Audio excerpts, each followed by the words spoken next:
যদি কেউ কোনো দিন তোমাকে ছোট করতে চায়, তাহলে জেনে নিও তুমি তাদের থেকে অনেক উপরে আছো।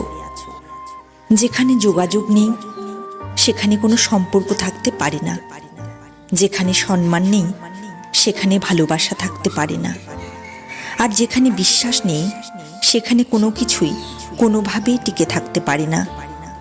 জীবনে 6টি নীতি হলো: প্রার্থনা করার আগে বিশ্বাস করো, কথা বলার আগে শোনো, খরচ করার আগে উপার্জন করো, কিছু লেখার আগে চিন্তা করো, হাল ছাড়ার আগে চেষ্টা করো, মরার আগে বাঁচতে শেখো। ঝগড়ার সময় প্রত্যুত্তর নয়, কখনো কখনো চুপ থেকেও নিজের গুরুত্ব বোঝানো যায়। যদি কেউ কোনোদিন তোমাকে ছোট করতে চায়, তাহলে তুমি জেনে নিও তাদের থেকে তুমি অনেক উপরে আছো। মানুষের সবচেয়ে সুন্দর গুণ হলো চরিত্র। সেটাই যদি নোংরা হয় তবে মন তথা চিন্তা সুন্দর হবে কি করে? বোকার পরিচয় তর্কে, জ্ঞানীর পরিচয় কর্মে। পরিস্থিতি মানুষকে অনেক কিছু শেখায়, যেমন একা চলতে শেখায়, নিজের পায়ে দাঁড়াতে শেখায়, বাস্তবতা শেখায়। চেনা মানুষের আড়ালে লুকিয়ে থাকা মুখোশকেও চিনতে শেখায়। হাতে রেখায় মানুষের ভাগ্য থাকে না, মানুষের ভাগ্য থাকে তার কর্মে। অহংকার আর হিংসা ত্যাগ করো, কারণ তুমি এই পৃথিবীর অতিথি, মালিক নও। ঈশ্বর চিত্রে নয় চরিত্রে থাকে। তাকে খুঁজতে মনকে আগে মন্দির বানাতে হবে। বয়স্কদের সম্মান করো যখন তুমি যুবক, দুর্বলকে সম্মান করো যখন তুমি শক্তিমান। ভুলগুলোকে বুঝতে শেখো যখন তুমি ঠিক, কারণ একদিন তোমারও ভুল হবে, তুমিও বয়স্ক হবে, তুমিও দুর্বল হবে। সত্য বলার কারণে যদি তোমার চারপাশের প্রিয় মানুষগুলো সরে দাঁড়ায়, তবে মনে রেখো এতদিন তুমি আবর্জনাগুলোকে আগলে রেখেছিলে। সময় বড় মূল্যবান জিনিস। যে সময়ের সঠিক ব্যবহার করে তাকে পরাস্ত করবে এমন কোনো শক্তি পৃথিবীতে নেই।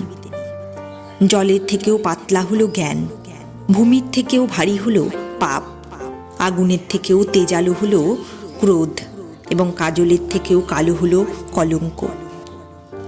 সম্পর্ক থাকলেও অনেকে আপন হতে পারে না, কারণ আপন ভাবা, আপন করে নেওয়ার জন্য সুন্দর মানসিকতা ও সুন্দর মনের প্রয়োজন হয়, যেটা সবার মধ্যে থাকে না। ঈশ্বর সব কিছুতে, প্রতিটি জীবের মধ্যেই বিরাজমান। আত্মা অমর, তাই মরার চিন্তা করো না। আত্মার চূড়ান্ত লক্ষ্য হল পরমাত্মার সাথে মিলিত হওয়া।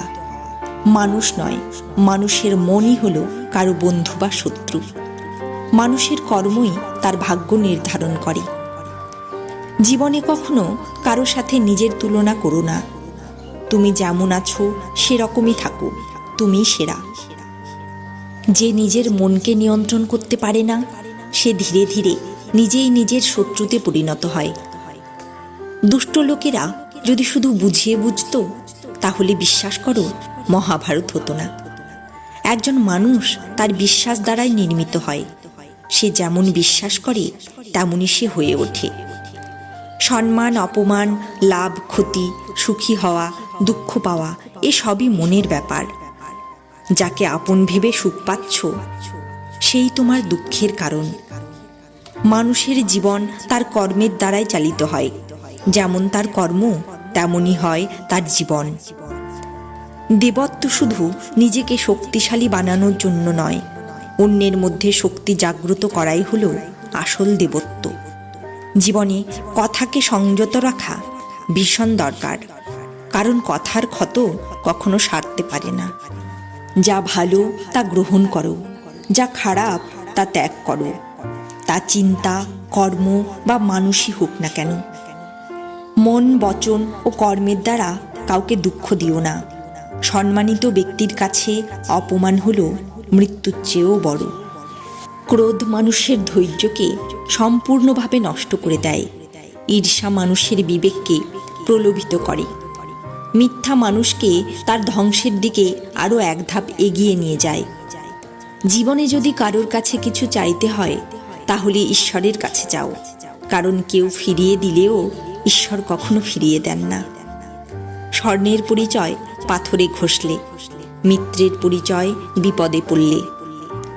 উপবাস রাখো, তবে খাবারের নয়, খারাপ কিছু না দেখার, খারাপ কিছু না বলার, খারাপ কিছু না শোনার, খারাপ কিছু না ভাবার। জীবনের একটি সহজ নিয়ম, গতকাল যা হয়েছে তার থেকে শিক্ষা নাও। আজকের জন্য শুধু ভালোভাবে বাঁচো, আগামীকালের জন্য ঈশ্বরের প্রতি ভরসা রাখো। পরামর্শ সবার কাছে নাও, কিন্তু গ্রহণ সেটাই করো যেটা তোমার বিবেক গ্রহণ করবে। মনের স্থিরতার জন্য শান্তি, ভদ্রতা, নীরবতা, আত্মসংযম এবং পবিত্রতার শিক্ষা গ্রহণ করা আবশ্যক। যে ব্যক্তির অহংকারের মাত্রা যত বেশি হয়, সেই ব্যক্তির জ্ঞানের পরিধি ততই কম। নীরবতা এমন একজনের সেরা উত্তর যে আপনার কথাকে মূল্য দেয় না। ভালো উদ্দেশ্য নিয়ে করা কাজ কখনোই বৃথা যায় না, এর ফল অবশ্যই পাবে। মানুষের মনুষ্যত্ব তখনই ধ্বংস হয়ে যায় যখন সে অন্যের কষ্টে হাসতে শুরু করে। তুমি যদি তোমার ভুল থেকে কিছু শিখে নাও, তাহলে ভুলগুলোই হলো সিঁড়ি, আর যদি তুমি না শেখো তবে ভুলগুলোই সাগর। সিদ্ধান্ত তোমার, উপরে উঠবে নাকি ডুববে। ভুল খোঁজা ভুল নয়, শুধু তা নিজেকে দিয়ে শুরু করো। একজন ব্যক্তি যত বেশি শান্ত, সে তত বেশি গভীরভাবে তার বুদ্ধিকে ব্যবহার করতে পারে। যদি তোমার প্রশংসা করা হয়, তবে আরও বেশি সতর্ক হওয়া দরকার। যে যাই বলুক, নিজেকে শান্ত রাখো, কারণ সূর্য যতই শক্তিশালী হোক না কেন, সমুদ্র শুকাতে পারে না। যেখানে তোমার কোনো মূল্য নেই, সেখানে থাকা অন্যায়, সেটা কারোর ঘর হোক বা কারো মন। ঝড় যেমন জলে ভাসমান নৌকোকে তার লক্ষ্য থেকে দূরে নিয়ে যায়, তেমনি ইন্দ্রিয় থেকে প্রাপ্ত আনন্দ মানুষকে ভুল পথে নিয়ে যায়। প্রতিদিন ভালো নাও হতে পারে, কিন্তু প্রতিদিনের মধ্যে ভালো কিছু অবশ্যই থাকে। ধৈর্য ধরো, জীবনের সেরা পেতে কখনো কখনো তোমাকে সবচেয়ে খারাপ সময়ের মধ্যে দিয়ে যেতে হতে পারে। সময় যখন ন্যায় বিচার করে, তখন সাক্ষীর প্রয়োজন হয় না। একা থাকা তোমাকে এও শেখায় যে বাস্তবে তোমার নিজেকে ছাড়া কিছুই নেই।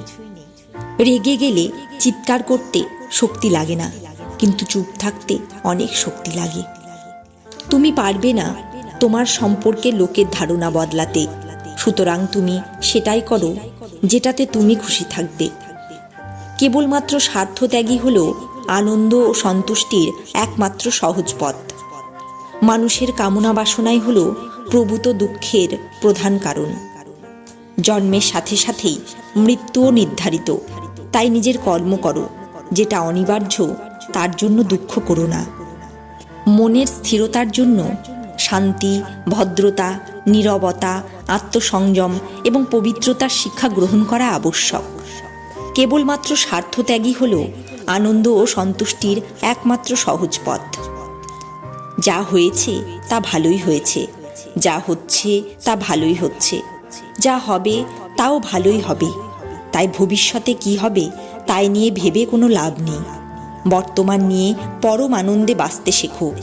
নিজের মনকে সর্বদাই কর্মের উপর স্থির করো, কর্মফলের উপর নয়। প্রতিটি কর্মের আগে আমাদের কর্মের প্রতি সঠিক মনোভাব গড়ে তোলা আবশ্যক, তবে সেই কর্মকে আনন্দের সঙ্গে সম্পূর্ণ করা সম্ভব। সঠিক উদ্দেশ্য নিয়ে সঠিক কাজ সম্পূর্ণ করাই হলো আমাদের জীবনের পরম সাফল্য।